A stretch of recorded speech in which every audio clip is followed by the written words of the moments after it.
চতুষ্কোণ দেখার ইম্প্যাক্ট, তুমি অলরেডি একটা পডকাস্টে বলেছো যে চতুষ্কোণ তোমার খুবই ফেভারিট ছবি। খুবই পছন্দের ছবি চতুষ্কোণ। আমার মনে হয় গত 10 বছরে ওয়ান অফ দ্য ফাইনেস্ট ছবির মধ্যে চতুষ্কোণ একটা। অসাধারণ একটা ছবি। এবং চতুষ্কোণের কোন জিনিসগুলো তোমার সবচেয়ে বেশি ইন্টারেস্টিং লাগে? তারপর আমি কয়েকটা একটু বলবো। দেখো, প্রচুর জিনিস ইন্টারেস্টিং। হ্যাঁ।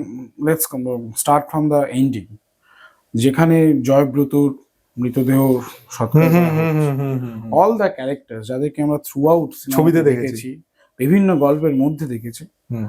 তারা উঠে আসে এবং আমরা বুঝতে পারি যে এই লোকগুলো শুধু জয়েরই কোনো বন্ধু ছিল। জয়ের গল্পে they became a character, face of ওই ক্যারেক্টারগুলোকে দেখে দেখে গেছি। Face of the character. এটা আমার ব্রিলিয়ান্ট টাচ লেগেছিল। ওখানে আরেকটা সুন্দর জিনিস, ছোট্ট ওই জিনিসটার উদাহরণেই বলছি, এবং ছবিটার মধ্যে আমরা যে জিনিসটা দেখতে পেয়েছিলাম যে রাহুল এবং পায়েল সরকারের একটা সম্পর্ক আছে, অন্যদিকে ইন্দ্রাশিস সেখানে জড়িয়ে আছে।